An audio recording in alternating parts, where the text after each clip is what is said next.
Hello. Hello. How are Jenn. Hi. Honey. Okay. Well, now we've got your name out of the way. I'm Allie. Allie is your name. Y'all, we have been talking about the fact that we always forget to reintroduce ourselves at the beginning of every episode. So we're now going to make a conscious effort to do that before we just dive into all the things. Yes. Although, quite frankly, our names are in the title. So there's that. But two, it's unscripted. So the fact that we don't often remember the things that we're supposed to say kind of tracks It's on with brand. what this is all about. But Jenn, besides your first name, what are you doing in the world? What are you bringing to the table for our lovely guests who are catching us live or in replay? Great question. So I'm Jenn T. Grace. I am the founder of Publish Your Purpose and the Institute for Author Growth and Impact. And my role is to help authors get their book actually published and across the finish line and figuring out how to promote it and get it out into the world. That is the crux of it. But let's also not forget that you've got something new and fabulous that you've been creating that is on the other side of all of that, which is really where, we've got this fabulous new book that we've been working through. So you've got this new book, Promote Your Purpose, right? But then do you want to just do a small little plug for AGI? Yes, thank you. I appreciate that. And again, unscripted, because Lord knows if we were really doing this properly, we would have make sure we hit all of these points in the first 3 minutes, but that's not how we roll. That isn't how we roll. No, which I appreciate. I don't want to be too scripted. So I have started the Institute for Author Growth and Impact, and we've still been kind of working this whole year on kind of getting it together. And it's basically PYP's intellectual property and mine over the last decade that covers every aspect of the writing journey, from writing to publishing, self-publishing, whatever route you're going, in the marketing and promotion of your book. And it's available for a $147 a month membership fee. And so instead of having to go out and seek all of these different additional resources, trying to figure out how to get it, everything is under one roof. It has group coaching involved. There's guest experts involved. There's weekly accountability. It has, to me, it's like the holy grail of all the things kind of combined together. So now we're just trying to get some folks in there to see some transformation with what they're working on. Yeah, folks, I've seen a little bit of the behind the scenes here, and it's really incredible the amount of content and resource that Jenn has developed over time and packaged into a one-stop shop kind of place. So there's 3 different schools within that institute, and you won't want to miss out. So I really recommend that you go over there, you check it out, you take a look, download some of the free stuff so you understand what you're getting a taste of. And then, of course, we have Unscripted with Allie and Jenn. This season is our promotion season, and we're working through Jenn's new book, Promote Your Purpose. If you go to the website, unscriptedforauthors.com, you can actually download a free workbook, and you'll be working through the various episodes we've had. You'll be able to catch all of the replays right there. And it's a really fabulous resource. Jenn, I have somebody knocking at my door, so I'm going to let you talk for a few minutes while I go and handle that. This is why we love Unscripted. So Allie is MIA for a few minutes, and I have to stand way further back here. Otherwise, you can't see me. So today we are going to be talking about, let me put the banner back up here. We're going to be talking about selling your book without feeling salesy, which is chapter 7 of Promote Your Purpose. So as Allie was just showing, we have Promote Your Purpose. We are using the entire season long. There are 12 chapters. And so we are now in July, which is the 7th month, which puts us in chapter 7, where we're going to talk about the sales process and how we can reframe selling. The chapter title is Sell with Purpose, Serve with Confidence. And so we're just trying to really reframe what selling our book actually looks like, because it's something everyone struggles with. Oh my gosh. It's here's what often happens in Jenn and Maya's world is that authors think that writing the book and then publishing the book is the end rather than the beginning of the journey, right? So now the book is here. Well, what are you going to do with it? You've got to get it in front of your reader and make sure that they know about it. That way, all of your hard work and effort over the last however many months or years, maybe even decades for some, doesn't go to waste. So selling is important, and it's not going to sell itself, right? You have to be able to be willing to put yourself out there and talk about your book. The thing is that not every author has a sales background. Most of us don't. Most of us don't have a marketing background. Most of us don't know even where to begin. And most of us don't know what we don't know, right? Which is true about anything that we've done the first time. It's a lethal combination across the board. It is a lethal combination. That's right. So we have been trying throughout this year within these episodes to try to break these down into manageable steps, building off of each one, which Jenn has done brilliantly in this book, which is why we're using it.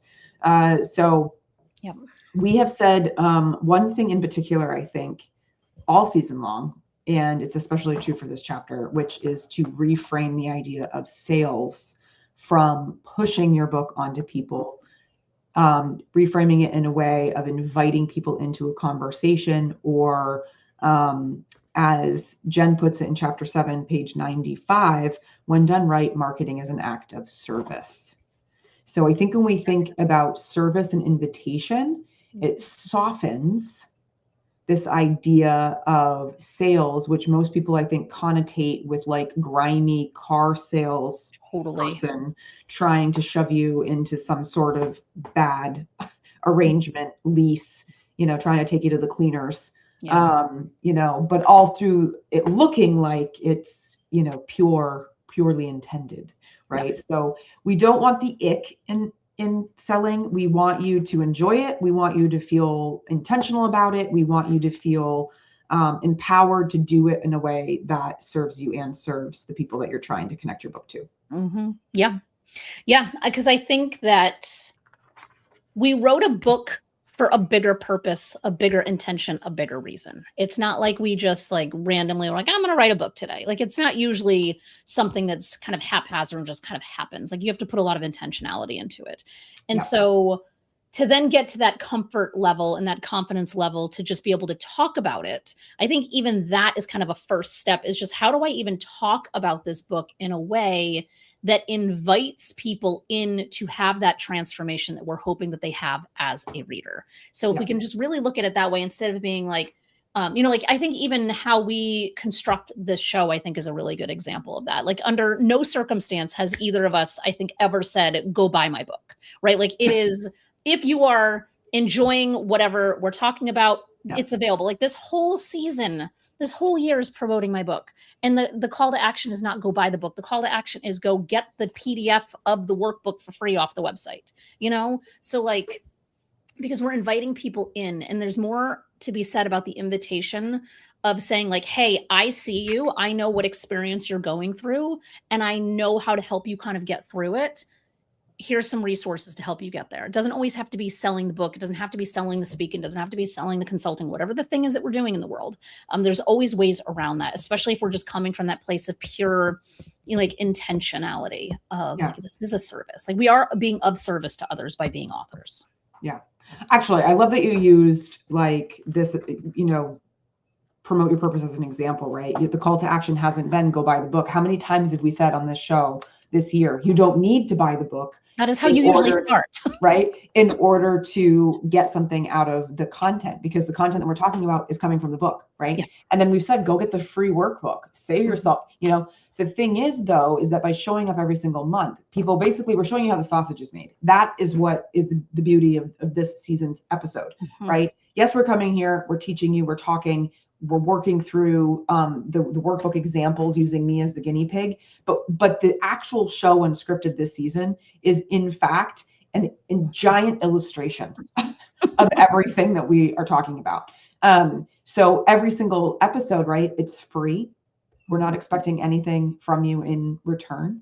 We're delivering value. We're providing conversation, communication, information, right? We've actually invited you to come live and get real live coaching from us on the call. We've put together, Jenn mainly put together a free workbook that's downloadable and available to you, right? Our hope, obviously, is that in knowing us, working with us in this way, even if we can't see you, we don't know when you're watching these episodes, right? Our hope, obviously, is that maybe you want to have a further conversation. Maybe you do feel like there's got to be so much more in this book that we're not talking about. And so therefore you go and you buy it, right? But we're not sitting here month after month for an entire hour going, buy me, buy me, buy me, buy me, right? That would be effective. That would be that might be kind of a fun reel. Like, we just, we put some background music on and we really get into the rhythm. But that would be obnoxious. Not only would we hate that, and feel all icky, right? You would hate that. You wouldn't stick around, right? Mhm. So, Unscripted has always been in service to authors, like since we began it 3 years ago. Mhm. But this season is in service in a way of like helping you figure out how to do what we're doing live, Mhm. Yep. basically. Yep. Yep. Yeah. That's well said. So even though it is unscripted, this whole season is planned. Like there's a difference between being planned and scripted. So we Yeah. do have a plan. Minute to minute, we don't, but like we have a general direction. No, like, your kid not being in camp today and knocking on the door in the middle of the live show when you've already said, when I get on this call, I will be on the internet live streaming. Please help Yeah. yourself to snacks and drinks. No, we're not gonna Although do to his credit, so good. We have a tech agreement for the summer, y'all. And we have certain limitations on particular types of games and devices, so we don't get brain rot. that. And he was actually interrupting to ask if he could have permission to play a game that's on the no-fly zone list beyond a certain time period. So good on him. Yeah, for that is good. being accountable to what we all signed, and we literally signed. It's printed. I have signatures. That is amazing. Well done. I'm not always winning as a mom, but I feel like I did good there. Okay. Yeah, I would agree. So sidebar closed. I want to look at marketing with heart. That's the subtitle. That's on page 96. It opens up the chapter. I think that this is like a main crux principle that if we could drill this into everybody, Okay. it would be really, really important. Let's do it. When you see your book as part of a larger mission within your ecosystem, and we talked about the ecosystem, was that last month or the month before? That was May. 5. Yep. Yeah. Okay. So if you want to know more about the ecosystem, go back 2 episodes. Okay. Larger mission within your ecosystem. Every conversation, every post, every ask becomes a chance to include someone in the story you're building. Your readers want to feel part of something bigger. You're not promoting for the sake of attention. You're inviting your community to walk with you toward the change that you're creating. That's not hype. That's leadership.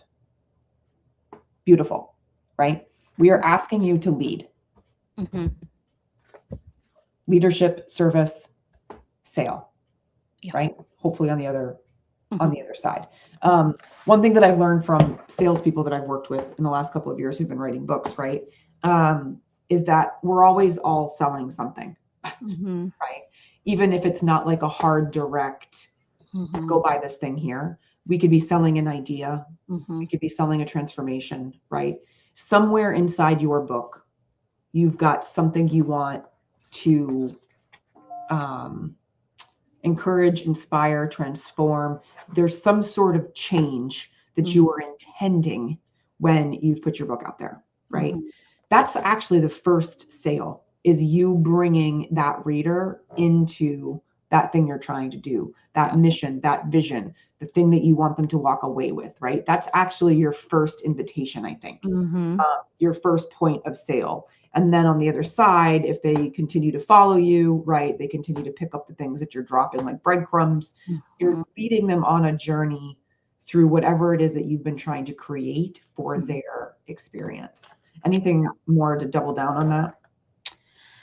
No, I feel like you really just kind of captured it well. And I love this kind of like I feel like I'm in a book club with my own book. And I see like what you resonate with, which I think is important. It's important to know what anybody resonates with, but then, obviously if someone with your background, I'm like, oh, this is what she picked up on. I like it. But yeah, I think very well said across the board.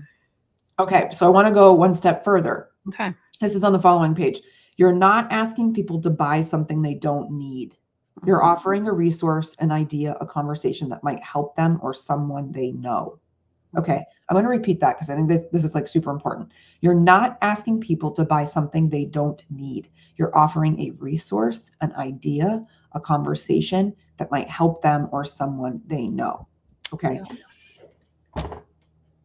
So, folks, I think where people get it wrong is when they sit down to try to figure out how to frame the post, how to frame the reel, how to frame the blog, how to frame the podcast interview, whatever it is, right?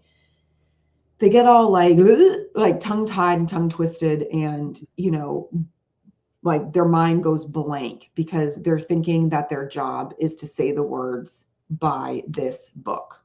Mhm. then we get that nasty energy around selling and we shut down and we miss some of the obvious connection points between what's been written and created already within the book and bridging the gap over to getting the reader, audience, person, right, buyer to understand what's in it for them within the book, right? So you need to remember what you're trying to sell them on. Okay. And going back to what I just said about the salespeople who are always selling something. Okay. What is your book actually about? What is its actual intention? What is its actual purpose, right? And we've talked about all of those things earlier on in this season, like understanding your why, understanding your motivation. What are you trying to do with the book, right? Ask yourself, right? Okay, is this a resource? Is it an idea? Is it a conversation? What am I trying to help them with? What am I trying to inspire, transform, educate, empower, whatever it is? Start there rather than the end game of buy my book. Right. And you offer a few questions. You say, instead of thinking, how can I promote this? Start with who already cares about the topic? Where are the people who need this message? What's the most generous way I can show up with value? Right? Who already cares? Where are they? What's the most generous way? So what's important about these questions, right, is this is about knowing your who pretty deeply, right? Because you can't answer any of those questions if you don't know who you're trying to reach. And that can be another problem with first-time authors who don't know anything about marketing when they're not already thinking about their who from the get-go, or they've lost sight of their who because they're so exhausted from writing the manuscript. By the time that they promote it, their brain is mush and every idea feels like a spaghetti noodle. So chapter 6 is about knowing the reader, the buyer, and the impact, right? So that's last month's episode. But if you can start with your who, actually, this goes back to something that I promote when I work with clients, which I call the compass, the who, what, and why, right? Who are you talking to? Why did you do this thing? What do you want them to get out of it? If you can start thinking again in the who, what, why principles, right? When you sit down to work on promotion, you'll be better off than just being like, how do I get them to buy it? Yeah, because I think that's why, because like you said before, most people don't have a sales background. Most people don't have a marketing background. So if you are just sitting and thinking, okay, I have to figure out how to get someone to purchase this from me, whether I'm sitting at a vendor table at a craft show or whether I'm doing it online, our mind is going to default to the things that we have seen other people do from a sales standpoint. And often those are things that feel slimy and gross. And so I feel like a lot of times it's not modeled as to what good sales can look like. And so I think if we are thinking about the person first and foremost and what they need and delivering that value and being generous in that, I think that's going to be the thing that gets the sale. And it's not to say that you won't lose sales by having a more, it's not a casual approach, but maybe a less aggressive approach. It's not to say that you won't lose a sale from that, because you might, but at the same time, you're also going to be a beacon and light, attracting the right people who are going to resonate with what you have to offer versus someone else's approach. So I think that that's important too. But sometimes it's hard because you're looking at the numbers and you're like, these numbers are not, the math is not mathing in the way that I want it to. And I don't want to sell my soul to the devil and take this really gross tactic.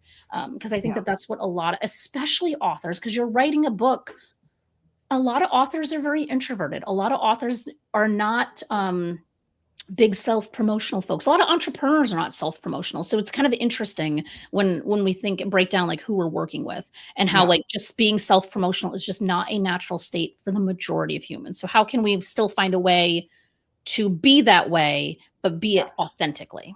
Which is interesting because I feel like the people that I know in both the author space and the entrepreneurial space are people of service, right? And so I think their natural tendency is to serve. And yet then when they have to think consciously about promotion, it's like they forget that promotion can still be in service. Yes. Yep. Right. There's a big disconnect there. And so it's like, how can you kind of tap into your natural inclination, which is service to others, right? To actually see that telling somebody about your book or about your program or about your offer could be in service when done the right way. Yeah. right? Yeah. I think there's also people of service often undervalue what they're worth. And, there's like this story, right? That like to be in service to someone else also means that it should come at no or low cost. And so that can also trip us up, because when we have that mentality, right, then I think that could be the internal story that's meaning that like, well, I can't just go out there and say, buy my book. Yeah. Right. Yeah. And since I can't say that, I don't know what to say, Mm-hmm. So it's a challenge, but I think, you've got this beautiful, simple sales framework on page 100 that I really liked. I think that to some extent, that's probably how I do things without actually being consciously aware that that's what I'm doing. But you offer up the meet, invite, and sell. Yes, which I Allison Davis, right? Correct. I just want to make sure that we're properly crediting Allison. Yes. That it's Allison Davis. She's a sales strategist. expert. Yeah. She's amazing. Okay, so you show up and get to know your audience. You build the rapport. You're curious. You invite. So you create that invitation for a deeper conversation. Could be a workshop, a resource, a chat. And then if everything feels aligned, you might make an offer, right? So what would this look like in real time, Jenn, for you? Meet, invite, and sell. Well, we could use this show as an example, because if we go back to May in chapter 5 as an ecosystem, so the meet, right? Like you and I are both streaming this to both of our audiences. It's not like we have a crossover of people who both know us. We have my people, you have your people, etc. So this might be an opportunity where I am now in front of one of your people, and they're like, oh, that's interesting. Like I heard Jenn talking about this institute thing. I want to learn more about it.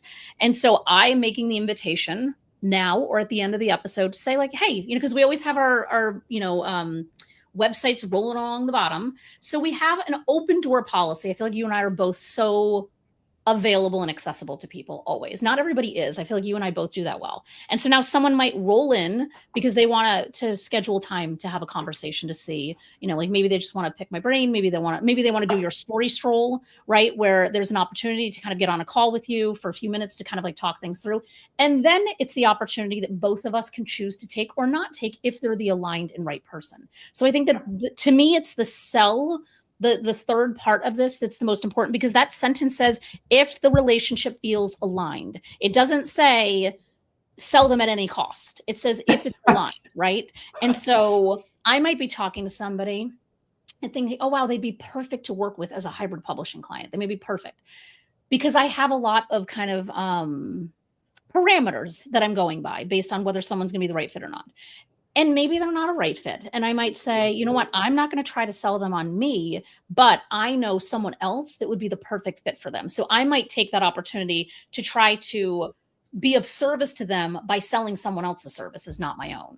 And that's still in service of the greater good, because if you have some kind of really intimate or deep connection with somebody else that you're like, yeah, I'm not the right publisher for you, but Lisa is, let me make a connection to Lisa. That's serving our relationship as well. And so it's still kind of like I always think of it like a three-way win for everything. And I've always had this model since my consulting business, like over 15 years ago, where I have to personally benefit from whatever is going on. You as my partner in crime in this have to benefit from what's ever going on. And then whoever we are mutually serving has to benefit. If one of those three things isn't there, it's a three-legged stool that is, missing a leg.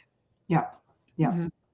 I think too, right? Like another way to use this as an example, right? So we know the meet, right? Which is we've got the audience for this.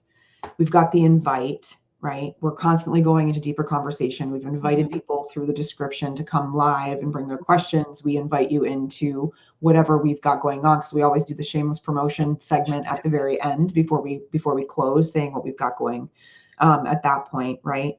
And then the sell, right? Again, we're selling the whole time here. We're selling you better ways of marketing. We're selling you better perspectives to have as an author. We're selling you the idea of going over to the website and downloading the free thing.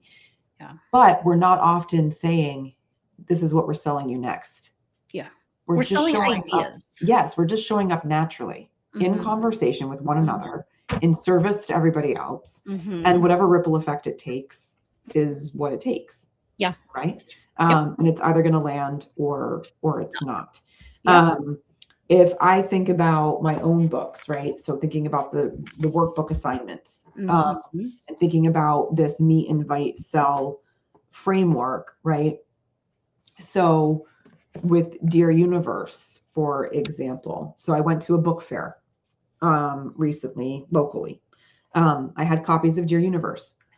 I met people there. Some weren't necessarily really interested in this, right? They would pick it up, they would look at it, they would ask me what it was about, right? Mhm. And then they would put it back. But I had a free book giveaway sign up sheet. So since they stopped, they chatted, right? They were a little bit curious enough to at least pick up the book, right? I said, hey, did you want to sign up for a free book potentially? Like if you just add your name to this list, then I'm drawing names at the beginning of the week and you could get a free copy of either of my books. Because they had the other one with me too. Yeah. The only catch is that you're added to an email list, but you can unsubscribe at any time. Mhm. So total open invitation. Some of them took it, some of them didn't. No Mhm. big deal, right? So one of the people who ended up signing up for the book giveaway won a free book. She wasn't interested in this one. Okay. She wanted this one instead. Fine. Which is great. Which is great. So I sent her the free book. Well, I sent her the free book. I learned through this whole process that she is interested in being a writer someday, and she's going to be starting her degree in English or writing or something at a local college. So more recently, right, I'm going through all my warm leads, people that I remember, people that I met with. I'm coming up with this new series called the Modern Author Roadmap. We start on Monday. I was thinking about people that would actually align with what I was teaching. This woman came to mind. So I reached out to her. I said, hey, you recently won this free book. I'm running a new workshop series. I remember that you said in our conversation, X, Y, or Z, that you wanted to do blah, blah, blah. I think that there would be a lot of value for this workshop. Let me just tell you a little bit about it. And if you're interested, here's the link. That was it. She signed up. Yes. Right?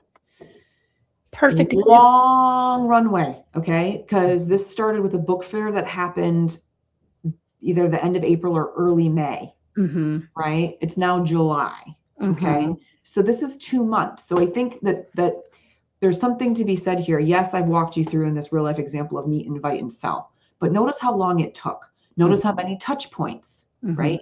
Notice that I had to have remembered the conversation.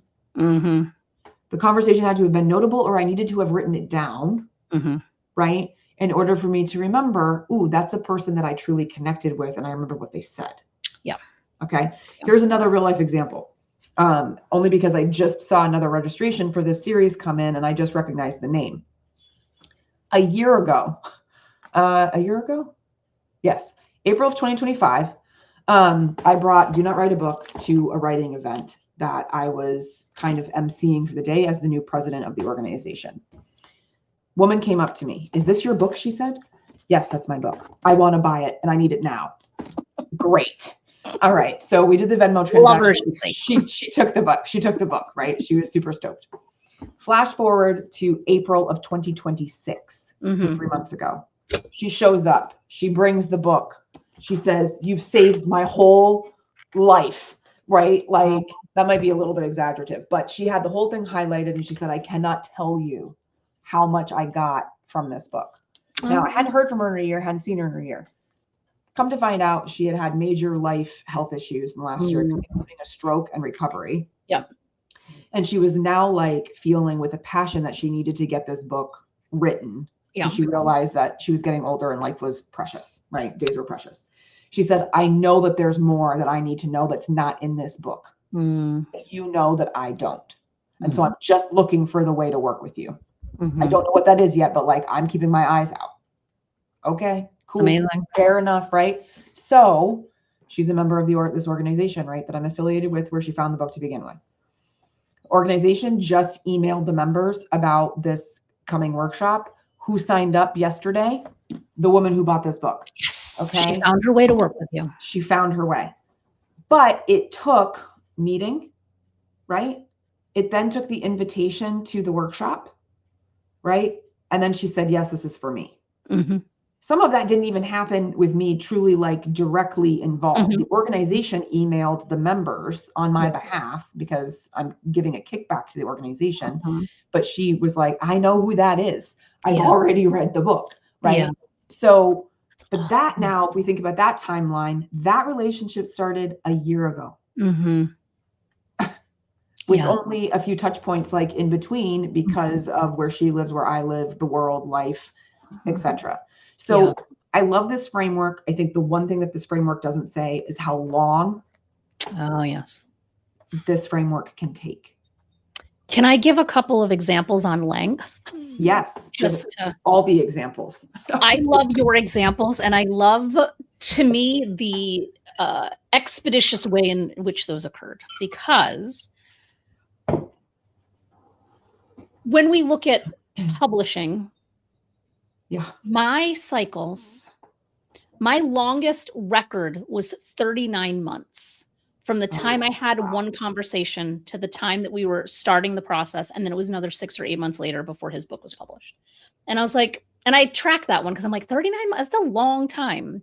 Because if we are approaching the sale from a place of integrity, from a place of aligned values, we cannot rush someone through this process if they are not ready. Whether they're not ready emotionally, they're not ready financially, they're just not ready to make the commitment, whatever the thing is, we cannot do that. My new record is that I started talking to somebody in August of 2016. Her book launched June of 2026. And we joked about it in our we joked about it in our launch conversation, because we're like, yeah, it took literally 10 years of this relationship to develop before you were ready. Because she like went off to try to see if like traditional was the right way, and then decided that wasn't the right way for her, and then wanted to come back and make sure that she was really wanted to make sure she was really saying something unique, because there's a lot of other books that kind of felt like they were similar. And so she really took the time to do it the way that it needed to be done. And it's a fantastic book at the end of the day. And I could not have rushed her sooner in that process. So, and I think it depends on what you're selling, what you're offering, what you're, inviting people into. So that process, like the meat to the invite, like the meat to the sell might be literally 10 years in my, like literal 10 years, which is insane. Yeah. But I'm like, I'm here for the long haul, and I'm never going to rush someone who is not ready to do it. And there are other service providers doing what I do and doing what you do who will absolutely take that same tactic, and they will rush them through. And then that author completely regrets their choices and decisions, and the product's not as good. So we have to realize that when we're taking an approach where it's like the meeting to the invitation, it's that between that step 2 is where all the length of time goes, versus just going directly from meeting someone to trying to selling them on the spot. And so it's just a very different approach. I think it's an effective approach, but you have to be patient. And so your cycle might only be a couple of years. It could be a couple months, could be a couple of days, depending on like what it is that you're doing. But I have a record of an actual 10 years now, which I'm, that is, it's kind of nice to be in business long enough for that even to be a record. So I have a question though. Yes. But in that 10-year period, were there other instances where she was circling back, coming to a workshop, maybe picking up a lead magnet, signing up for another free call? Like, did you go through the meet and invite loop multiple times in the 10-year? Yeah. Okay. Yeah, because if we think about, again, from a sales perspective, a business development perspective, whatever the thing is, we put a lot of effort and energy into getting somebody to like join our mailing list or to get on a call with us. And then they might say, I'm not ready. And everything falls apart in the follow through, is my experience. Like if you just look at business across the board broadly, not necessarily authors or serving authors, is there's not enough touch points. There's not enough follow-up. So like I will follow up with somebody until they tell me to leave them alone. And I don't do it in any like gross way. Like I genuinely, like I will schedule it to be like, all right, let me check in with them to 6 months, just see like how is the process going. And in this person's case, I would reach out every now and then, like every 6 or 8 months or so, being like, what's your progress? How are things going? And she might say, I'm stuck on this. And I would be like, here, I have this video that I did, or here's a page from my workbook, or here's this resource. And it was never an ask. There was never an ask at it because that just wasn't the part of the process that she was in. It was like, oh, hey, I have this resource that might be valuable to them. And that's how I run all of my business development. Like I follow up with people on, whatever schedule I've kind of decided makes sense for them. And I always am just checking in to see, how's it going? Where are you in the process? Are you stuck on something? Do you want to hop on a call? I can kind of help you get out of it quickly. And most of the time I have a resource already available. It's a blog post. It's a video I've done. Sometimes it's referring them to past episodes that you and I have done. And then that gives them that next step to kind of go for another 6, 8, 12 months before they might reach out to me. So it is it's a really long-term game. And depending on what your service is, it might require a long-term play like that. And some services, there's much more of an immediacy to whatever the thing is that you're doing. It's just there's no immediacy with books and authors. I think the other thing to keep in mind here, right, is that because you don't know how long a sales cycle is going to last, right? Every touch point counts, which means you can't take it personally. Not you, but like global you, right? Can't take it personally, can't assume that they're sick of hearing from you, can't assume that they're not interested. You can decide how many touch points or follow-ups don't feel good to you. Like unless I feel like I've got a really strong connection with that person and felt like we had a really great conversation and there was a lot of integrity and kind of alignment there, I usually stop after about 2 or 3 follow-ups because I hate the energy of follow-up. I don't like how much time it takes. I don't like, I feel like I'm putting my best foot forward. If you can't even respond to me to just say, not interested, please stop reaching out, right? Then that feels icky to me on the other end, because I would far prefer somebody to just say, bugger off, I'll come back to you when I'm ready. Totally. Right? So you have to know what your threshold is, but definitely whatever that is, however many touch points you are going to feel comfortable doing, go at every single one of them with grace, go at every single one of them with openness, make no assumptions or judgments. And I know that that's difficult, about why they haven't gotten back, why they're not choosing in, whatever it is, because you don't know, they could be ready for you in 5 more years. Yeah. And if you showed up and were of service, as is the whole conversation here, and you really went all out in delivering value to that person, whether or not they will or won't buy from you in that conversation, they are going to remember those words of wisdom that you shared with them. And they're going to hang on to that. And maybe you've tried reaching out a couple of times as a follow-up and they didn't get back to you. They still might pop up a couple of years later to say, when we had that conversation in 2022, you had said X, Y, Z, and I really hung on to that. And now I have a manuscript written. Like I have that happen really frequently. I don't track that as much as I do the outliers of literally a 10-year cycle. But it happens pretty frequently. And I'm like, I don't even remember saying that, but I'm so happy that it really stuck with you, because that's being of service, because maybe they will come back to you. Maybe they won't. But as long as we're showing up to be of value to somebody, regardless of what the outcome is going to be, I can sleep at night and feel good about myself. Yeah. So let's take this down one peg.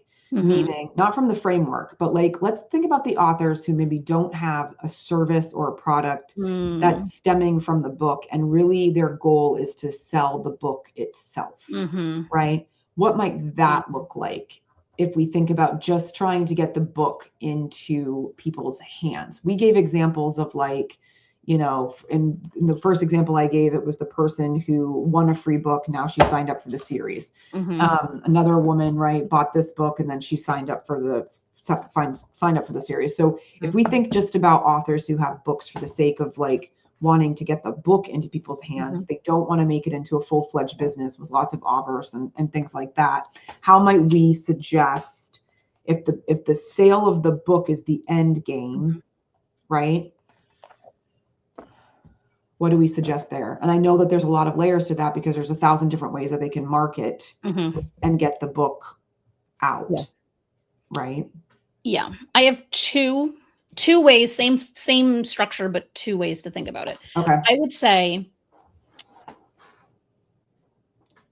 if you don't have something you're selling on the back end, what you were selling on the front end is your idea, is your content, because you're trying to get them to buy the book. So you're not going to give it all away, but there's one path, both lead to the same end result. There's one path where you are writing about your book, your blogging, LinkedIn articles, Substack, Medium, wherever you might be putting content out, and your calls to action in that content are to buy the book.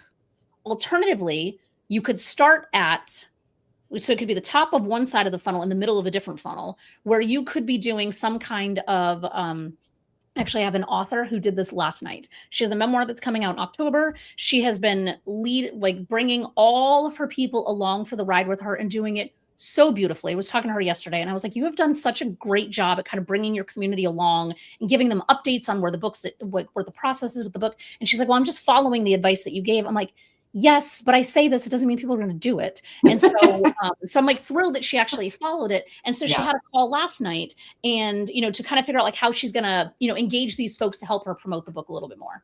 So I was like, I think you should do one in August, do one in September, and then the book comes out in October. So August is going to be like the cover reveal. And so her top of this is her actually hosting a virtual event where someone can come in, talk to her, learn about the book. Everybody's in community together because she's talking like it's a memoir that covers some rough topics, as they often do. And so she's kind of creating that space for people to kind of come and connect. So that could be the top, where the lead in is pre-order the book in this case, or it could be writing and inviting them into attending something that you're doing live to then sell the book while you're live with people. So it's all the same kind of mechanisms. It's almost like puzzle pieces that you can kind of like move, or actually puzzle pieces is probably a bad example because they really only have one way that they go together. Some other structure where you can kind of like move things in and out that makes more sense.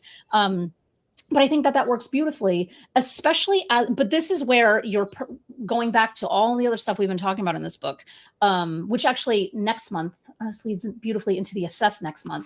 So next month, we're going to start the 5-part framework of the Aspen method. And the first letter of that is assess. So we are assessing all of the things, which includes where are we comfortable in showing up? How are we comfortable in showing up, etc. So if we know I love talking to people, then I would do perhaps something where my meet, invite, sell situation is I'm meeting people to invite them into some kind of virtual thing where I'm talking to people. There are a lot of authors that would terrify them. And so maybe their structure is to be doing more of the writing and to kind of bring people in. Maybe it's behind the scenes stories that people haven't, that aren't in the book. They didn't make it into the book for some reason, but it kind of gets people a little bit of taste of what your story is about. So it's just, you have to know what you're comfortable with and what you're not comfortable with, and then kind of designing the framework around it. Yeah. So other things to think about would be like meeting people who run book clubs, or meeting librarians who bring in authors, or meeting independent bookstores who bring in authors, right? To then find out if they would host you, conversation with, so-and-so of the book, blah, blah, blah, about XYZ, which is the content of your book, right? And if it's a bookstore, right, you find out if they'll pick up some copies to sell to people who show up, right? If it's a librarian, I guess is where I was going with that. Finding out from them if you can sell books, or you donate a couple of copies to the library, right? But inevitably, the people who show up will probably go and want to buy their own copy because now they've met you, they like you, they've heard what you have to say, right? If it's a book club, right, then you obviously are going to get the sales. Like if you convince the book club person to read your book, what the benefit is of the book club reading your book, right, then that's however many people in the book club who are going to go and buy the book. Or if you have the ability to do direct sales, you can do a bulk order pricing for them and send them all signed copies. I think I did that for a book club when Dear Universe came out. I had a friend and colleague who ran a book club. She wanted to feature the book. So I said, how many do you need? I will sign all of them, send them to you. And when you're done with the book, I will come and have a conversation with you all when you meet to discuss the book. It was one of the coolest and most fun experiences I had when Dear Universe came out. And so like they all bought copies. I gave them a special rate because they were buying 10 or whatever it was, right, all at once. And then I didn't charge for showing up to talk to them through the book. That was like my thank you for everybody endorsing the book by reading it for book club. So when we're thinking about just the book as being like the end point, right? It's thinking about how you strategize those first two pieces, the meat and the invite. Yeah, exactly. And doing it in a way that feels good for you. Yeah. And what you're describing, which I was just trying to flip through my book to see if I actually talked about this, and it doesn't look like I did at a quick glance, is borrowed audiences. And that is also like the idea of borrowed audiences is very, very much all over the place. The frame, that specific framing is also in Allison Davis. And I believe her website is allison-davis.com with 2 L's. And she's got amazing sales materials. And the borrowed audience idea is what you're talking about, where instead of me trying to go out there and try to, have 100 different conversations with people, which can be exhausting, I can go to one person who has reach to 100 people. And so it could be the librarian, it could be the book club host, it could be, a bookstore even. Like there's a lot of different kind of directions.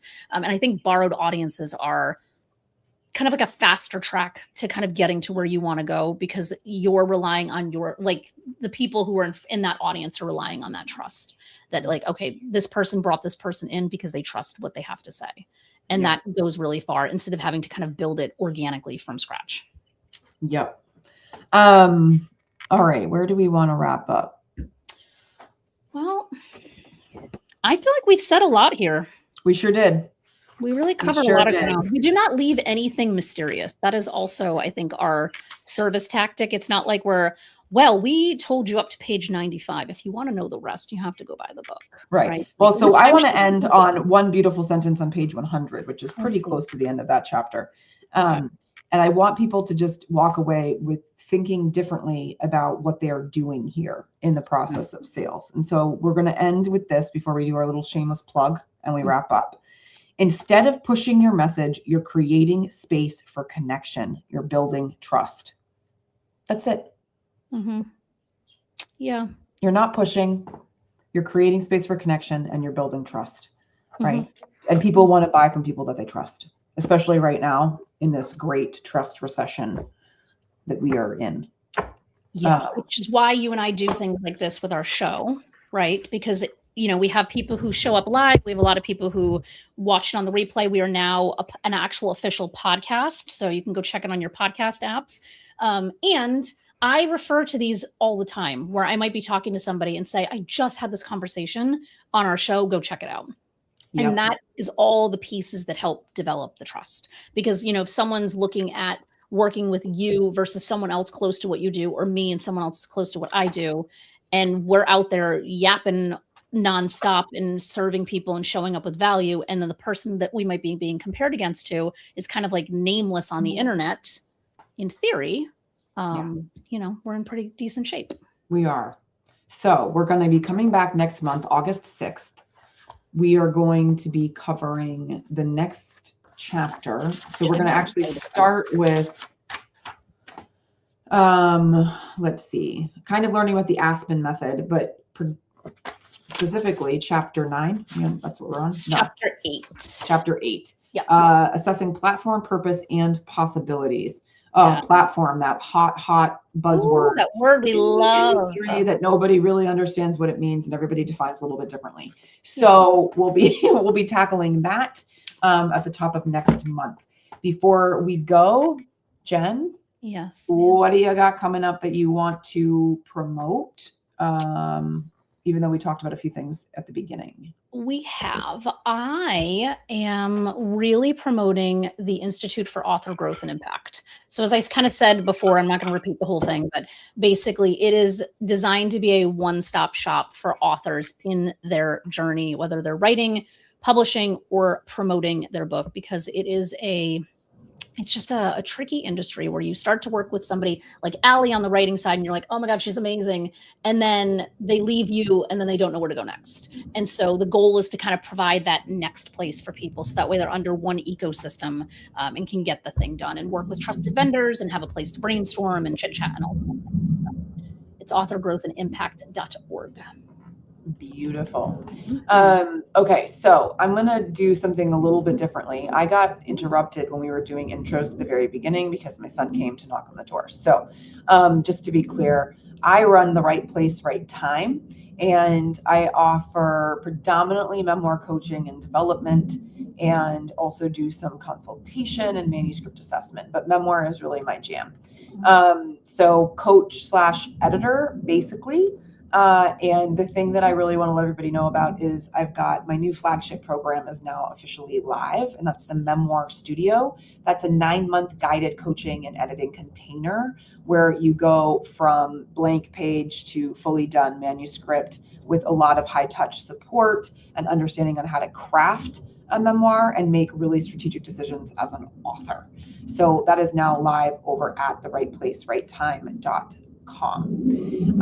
I know I mentioned the upcoming series, the Modern Author Roadmap, but that starts on Monday. So by the time you all catch this episode and you even think about it, you probably won't be able to sign up. So I'm not gonna tell you where to go and find that. And of course, you're always welcome to reach out directly, predominantly on LinkedIn, if you're over there. And then, of course, if you go to the website, there is a place for you to book a call. Real easy. You pick a date, fill out a form, and done. We're on the calendar. All right. Well, I think we're going to wrap it up here. Again, this is now on Jenn Substack. It's also can be found on Spotify, both of our YouTube channels, and our LinkedIn profiles. So if you end up catching the replay, we'd love to hear from you. Drop us some comments. We would love to hit you back. And that is a wrap for today. We'll see you next time. Amazing. See you in August.